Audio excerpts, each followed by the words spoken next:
Over the last few days, Elon Musk has been making major announcements about the new plans for both Tesla and SpaceX. First, he announced SpaceX will lean in big on the moon. He has changed his stance on this just over the last few months. We'll watch a video of him explaining how SpaceX Starship program is vastly improved over the original Apollo program. He's now saying the moon will come before Mars. But why has he changed his plans? Second, Elon has also now been talking about building a large solar-powered AI satellite constellation. My guess is that he's figured out that building massive AI data centers on the lunar surface and in space is the right path to go. Make no mistakes about it, this is incredibly good news for Tesla investors and the Elon Musk economy. We'll outline today all the ways Tesla benefits from robots, vehicles, energy, AI data centers, and more. Elon thinks big, and we're all in for the ride. We got Joe Bakhti here with us as well. He thinks big. He's got his website, pioneerlands.net, all about the future and AI. Perfect person for us to explore.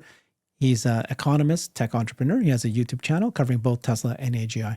Thank you so much, Joe. Appreciate you. Great to be here. These are exciting topics that train our brain to predict the future and then measure ourselves against it. What I wanted to do today, though, is, share with Tesla investors this. If you follow Elon closely, you're realizing that, we're all excited about where Tesla's going to go, right? We're going to go robots, which is the biggest thing ever. We've got energy, we've got cars, we've got autonomy. But this is like tiny compared to what Elon's thinking. He's talking of building, whole new on the moon, some sort of like a settlement there. He's talking about AI data satellites. He's talking about massive data centers on his way to Mars. This is nothing compared to what we're doing now, nothing compared to what we're about to be exploring here. So this Doge designer said, I'm pretty sure that in a few years, you'll be able to book a trip to the moon or Mars with SpaceX right here on the X app. Elon replied, SpaceX will lean in big on the moon. This is a new thing. He has not said this in the past.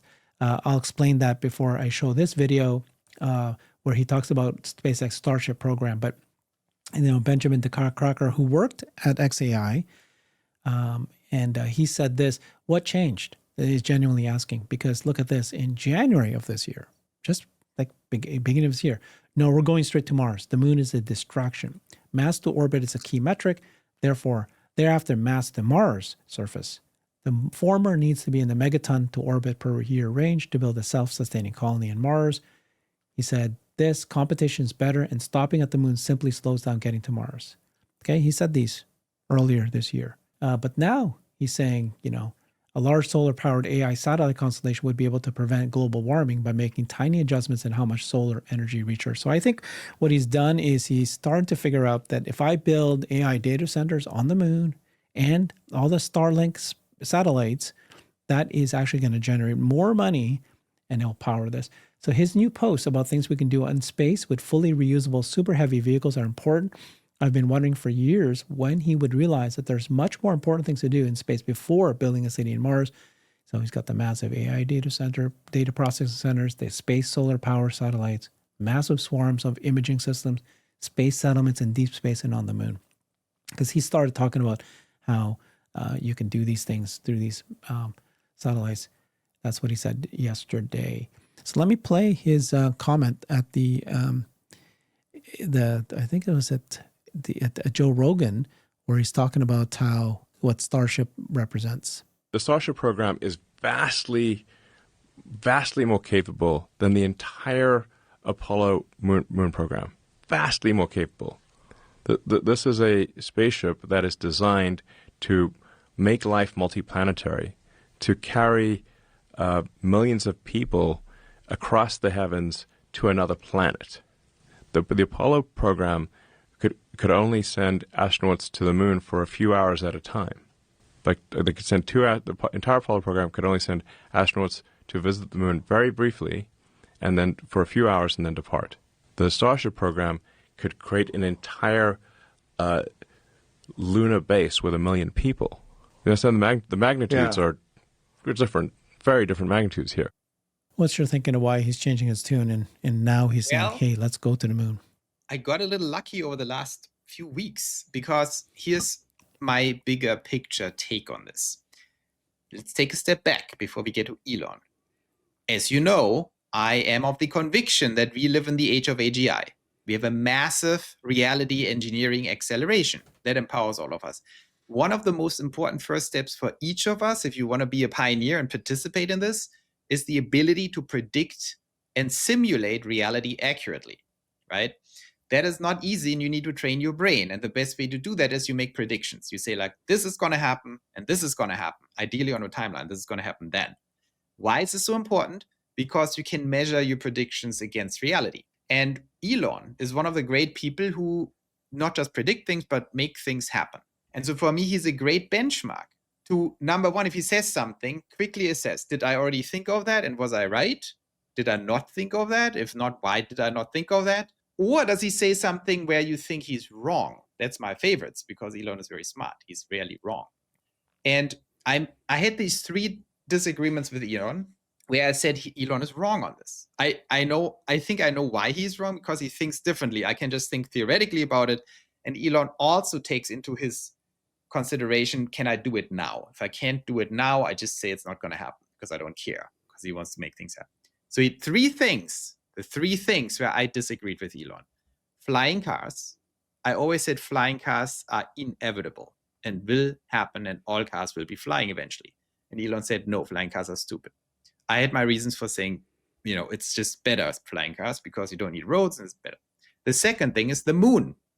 The moon is better than Mars. Mars is the right long-term vision, but moon is inevitable as the first strategic step because your iteration cycles are way smaller. You cannot have 2-year iteration cycles. You're dead in the water.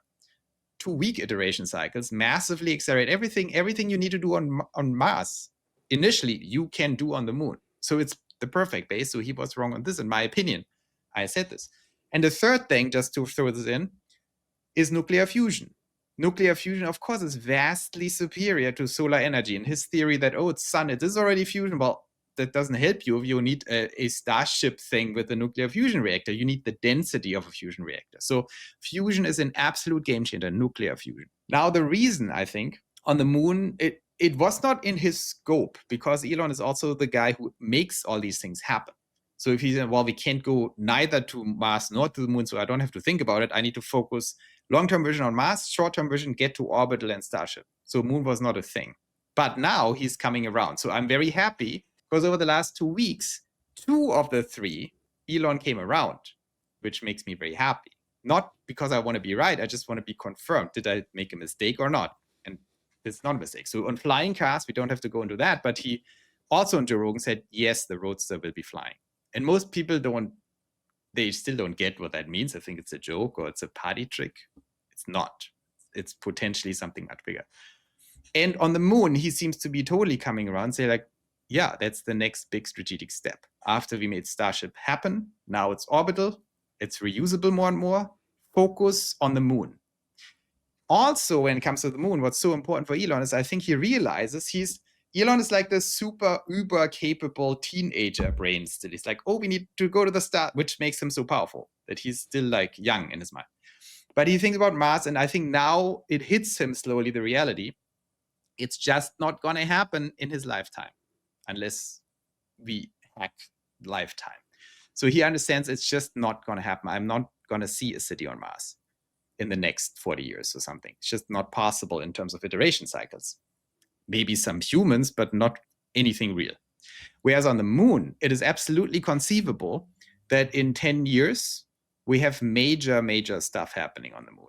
And so for Elon, because he's still like a child inside in a good way, I can also recommend this. We have to foster our inner child, because that's where the power is. He's like, I want this. I maybe want to go there. I want to see thousands or millions of people in space, and it's not going to happen on Mars. Not in his lifetime, but on the moon, it could be epic. And so that's, I think, I'm just going into that because it is what we do in Pioneer Lands. We need to be critically thinking. When I say something, by the way, I'm throwing out hypotheses that I'm using to check myself. Was I right? Was I not right? And these are all things you can use in thinking this through. Maybe I'm wrong on some things, but it's important to fine tune this. And I think that's how we simulate Elon. Like, what is possible? What is cool? But also, what can I experience? What can I actually make happen in a reasonable time frame? And I think Mars is more and more clear. This will take a very long time. So I don't agree with that. I don't think that he decided to go to the moon because he's thinking that the Mars is not going to happen or is going to be harder to get and all that. No, I think that that is still, he's been thinking about this for a long time. His reasoning to go to the moon and establish a base there is after he's given more thought on how to generate more solar energy and, more importantly, AI data centers. They've already been working. The Starlink satellites actually have solar power and it generates locally there. He's talking about generating solar energy needs to be locally on Earth, but now he realizes he can create data centers in space and having a data center on the lunar surface, and then using the moon to actually create the materials needed to create these data centers across that are going around orbit. I don't disagree. I don't disagree with that. But the question is, what is cause and what is effect, and what is effect and what is cause? I think, yes, he has some economic plans. He sees a great opportunity on the moon that we should seize and that will help to go to Mars. But I tell you, a major driver, maybe just subconsciously, is he always does projections, trajectories of timing. And Mars, when you're realistic and think this through, if you have 2-year iteration cycles, you can't get there in any reasonable amount of time. He's already known that for years. What happened from between January and now is Sean Duffy and NASA and their plans for go to the moon is so pathetic. And then he goes, I'm going to do it. And then he goes, okay, I'm going to make money doing it. By the way, he said this. He said, we should not take survival on Earth too much for granted. Of course, that's what he's been saying. No commercial opportunity, however large, is more important than ensuring the long-term survival of consciousness, which becoming multi-planetary enabled. So he's still very much on that trajectory. Space habitats require mass transfer from somewhere else to grow. Planets do not. So the point about, we're not going to create a space habitat like International Space Station that's still going around. That is, you got to keep sending things there. But if it's a planet, you can use the planet to actually establish a base. I mean, he came around. He said he clearly did not say that before. What comes next, right? This is a new thing. He discounted the moon. Yeah. He said it's not working. That said, a self-sustaining city on the moon, while not as resilient to calamities that affect Earth as Mars due to its proximity to Earth, is probably, nonetheless, worth the doing in addition to Mars. Okay? Yes. So he's decided that I'm going to go to the moon. I think it's mostly because not that he thinks Mars is going to take longer, 2 years. He already knew all that. It's because okay, you know what? I can create an AI data center on Earth. He said this, didn't he? That an AI data center in the moon or in space don't require, obviously, the energy. You got the sun. You're closer to the sun. All that is much better, right? I would say, like, my best guess is how the brain works, Elon's brain. It's like, okay, on a first abstract principle thing, we need to go to Mars because we need to be multiple. Okay, fine. But that's not going to happen anytime soon. So he has this very abstract, we need to go to Mars. And that's a good vision. And then he has pragmatic first principles, like, well, we need to do self-landing boosters. Then we need a bigger Starship. Then we need to have Starlink. We need to boom, boom, boom. And so these get closer. And now he solved this first huge operational hurdle of Starship. Now he thinks, okay, fine. Now I have this stuff. What do we do next? And then he's like, the moon could actually happen as the next big fat thing that would be crazy. And then, before he discounted it, now he says, like, but as a next big fat step that powers us through all the way to Mars, it's better. So I think he thinks basically that now it's in the reach of operational planning, of making something happen. Business models. So tell me what you think is the benefit to a Tesla investor. So clearly this is going to be built by SpaceX, but Tesla benefits, right? Because they're going to use robots. They're going to use vehicles. They're going to need to have energy. I don't know who's going to build the AI data centers. It could be XAI. It could be Tesla. I think there are a myriad of effects. There's a halo effect, number one, that was already true with SpaceX, right? There's a halo effect through Elon and his other companies that you just think as a shareholder, oh my God, how often did we hear from people, I'm buying this stock, I can't bet against Elon, he's the guy who has chopstick rockets catchers, right? So it's like total halo effect. Number two, I think now we're also dealing with clear economic synergies. Of course, robots, humanoid robots, I mean, they will be super important. And then, boom, there you have it. So that's a pretty big deal. Then you have technology and talent transfer, which is very huge. So the halo effect is also true for hiring. because, once you're in the Elon universe, no pun intended, it doesn't really matter if you're Tesla or SpaceX, you can go back and forth. Kind of once you're working with Elon, you're in it. And the more he has this mega halo thing. Another thing why the moon is so much stronger than Mars. Mars is a theory and will stay a theory for a long time. But if you have a freaking moon base with like 10,000 people, I mean, you can see it with a telescope. you can, I mean, imagine you go out at night, like, I can see these people with the Tesla logo. So yes, he's going to do that, isn't he? Now every building he has the word Tesla. Into advertising, but if you say, what about advertising on the moon, then people get Tesla. Okay, fine, let's do it. Or SpaceX or something, yeah. Dogecoin. Exactly. Especially new moon, when the moon is dark, then you can have a Tesla logo that's glowing in this. That will freak out his enemies even more. Imagine you are Elon derangement syndrome. You wake up at night and there's a Tesla logo in the sky. I hope he doesn't do that. He will. God. So yeah, I mean, I think the great thing about this whole thing is, I think why we are both Elon fans, is you need people who do crazy things, not just crazy things, but things that are inspiring. Elon always says this, you can't just solve problems all day long. You need to also do something inspiring. And I think his brain is looking automatically for big visions, fine, Mars. Tactical visions, also fine. Okay, reusable boosters, humanoid robots. But then what is in between, like this big stretched but possible thing that gets crazy? That's why I'm also into the flying car theory. Elon just wants it. Once he sees it's possible, it's going to happen. And the moon base is, I mean, of all the things besides humanoid robots maybe and flying cars, I think if you compare these things, flying cars, robots, and moon base, I would give the moon base the win, because that's just nuts. I mean, then you basically get 80%, I would say you get 90% of Mars with the moon base from an emotional effect. Because what's even that? Then you do, of course, if you have a moon base, you can have a Mars base. But he's doing it for civilization. It helps if it's your moon, but it's too close. If I would never say Elon would abandon the Mars mission. This is all for the Mars mission, but it's also way cooler because the Mars mission takes too long. So it's not a substitute. It's a stepping stone, a booster. It's a Mars booster, but it's also, as a side effect, the coolest thing you could possibly do. I mean, just imagine you get like live streams from the moon base, like a soap opera reality show with some hot moon couple or something. And it's like, what is even happening? And then they walk around in the dust. It's like, that's crazy. That's literally crazy. And it's going to be the best show on earth. No pun intended. And it's going to be a lot of fun. This all can happen within 10 years. That's the difference. Mars cannot even happen in 40 years or 50 or 60. Yeah, I think it's all about AI data centers. AI data centers it's going to solve AGI. It's the most money that you can make. Yeah, I just talked about the emotional, I get you. Like the coolness factor. Of course, in order to make it all happen, you need a business model. And maybe I don't know the exact economic, I have to think about it, but I'm sure Elon is figuring it out, and the data centers could.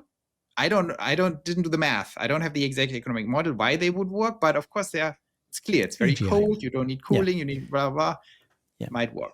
Yeah, and I think that that's where he's going, right? AGI. So he's thinking about Kardashev, right? Got to get the power of the sun. The sun is so big. He spent a lot of time in these videos talking about these podcasts recently, talking about how incredible the sun is, right? It dwarfs everything. If you take all the planets in a solar system, also it's mark my words. I like to be right when people think I'm wrong. Mark my words. Elon will do nuclear fusion in his life. All right, maybe he already. I get you. If things, not right now, but when things change, he might do it. Yeah, he said that it takes a lot bigger space in order to do this. These are little tiny experiments. If he's talking about the experiments on Earth, he said that's it. By the way, just a quick comment on flying cars. He's creating the Roadster to fly. I'm not sure that means that he expects the society to change to a flying car. Well, I have a video on that, Herbert. I analyzed the entire situation, and I outline my theory, my long-term super strategy that I think is in his mind. So yes, the Roadster is not a mass-produced flying car. It's not going to change regulations, but it might be the starting point for something like the original Roadster. only that it flies. The same way the original Roadster made it all happen, but on a 15-year time scale, this thing might make it happen. On the whole new industry of flying cars in the future, and this is like the first prototype that shows that it can work. Okay, so let's talk AI again. So this is, I think, for me, this is all really good news when you hear about Tesla starting, or Elon wanting to create an AI data center in the lunar base and the space-based AI data centers, satellites. And I think because AI is infrastructure, and he knows that the more AI compute you can get, the more likely you will solve AGI, and that's where all the money is. So here's Jeff Bezos. Let's listen to what he said about whether or not AI is a bubble or not. He does a really good job. So that's one thing that happens. The second thing that happens when people get very excited, as they are today about artificial intelligence, for example, is every experiment gets funded. Every company gets funded. The good ideas and the bad ideas. And investors have a hard time in the middle of this excitement distinguishing between the good ideas and the bad ideas. And so that's also probably happening today. But it doesn't mean that anything that's happening isn't real. Like, AI is real, and it is going to change every industry. In fact, it's a very unusual technology in that regard, in that it's a horizontal enabling layer. Today we talk about AI first companies like OpenAI and Anthropic and Mistral and so on and so on and so on. There are so many startup companies that are kind of AI companies of various kinds. And that's normal for this phase. But that is not the biggest impact that AI is going to have.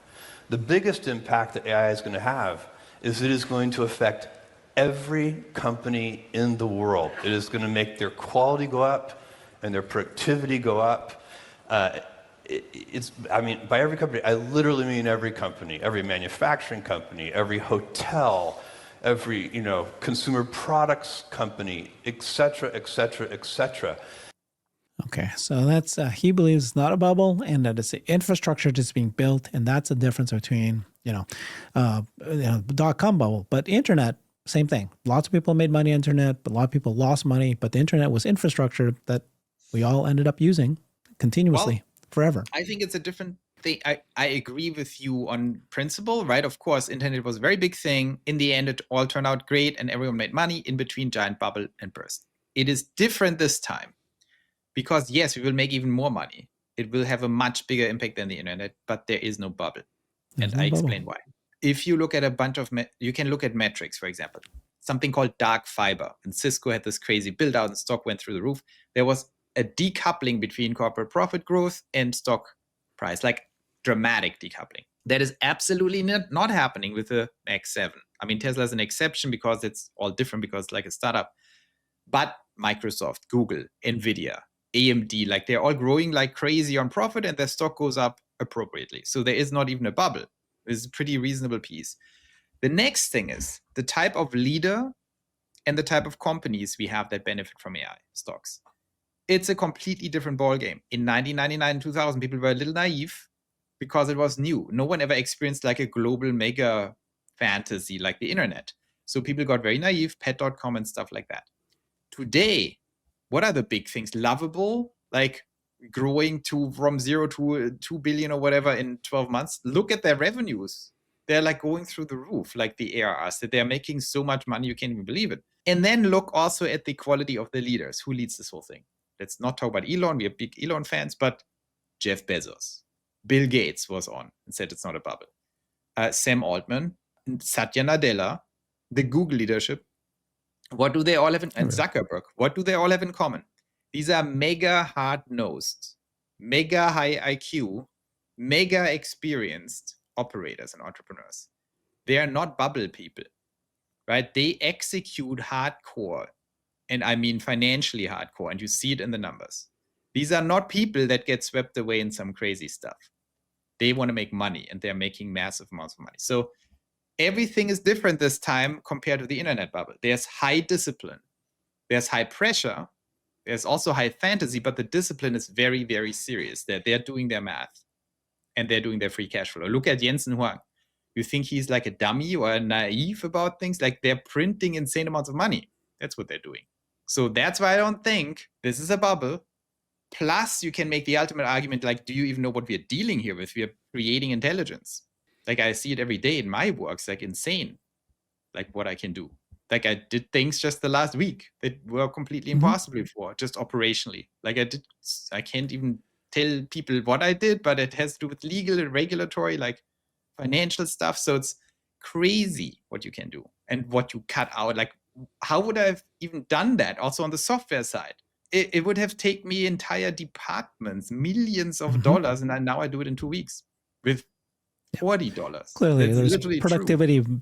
productivity benefits. So bring it back to the front here, what we talked about earlier. I'd much rather be an Elon, supporting Elon and his being an investor in Tesla.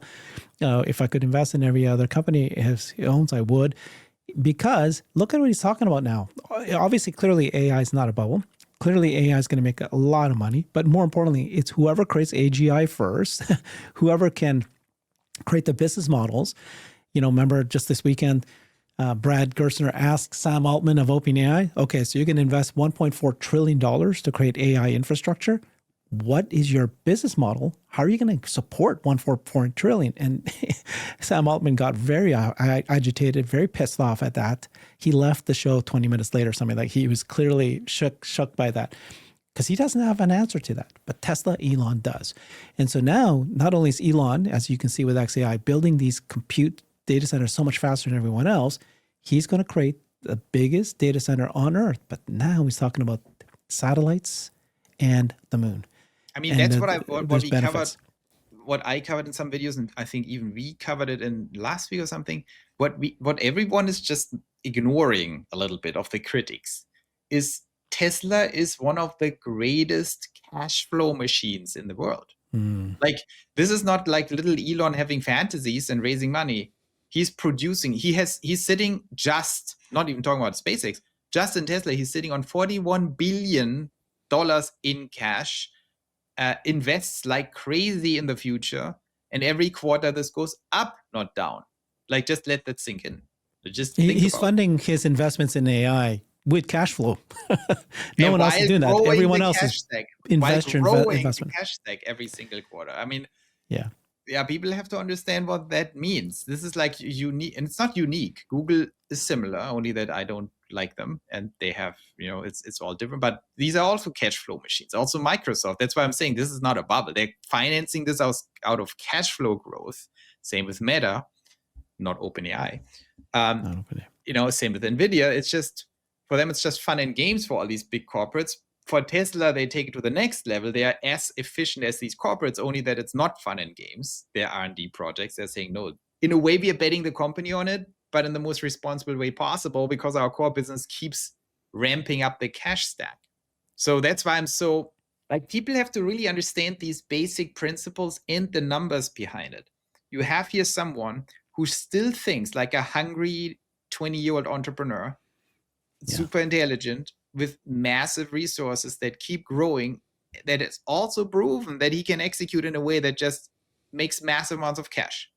And so once you're on that level of operational efficiency, all the craziness of Elon becomes an asset and not a liability. Because the biggest problem of people like that is that they don't have that fantasy and drive anymore.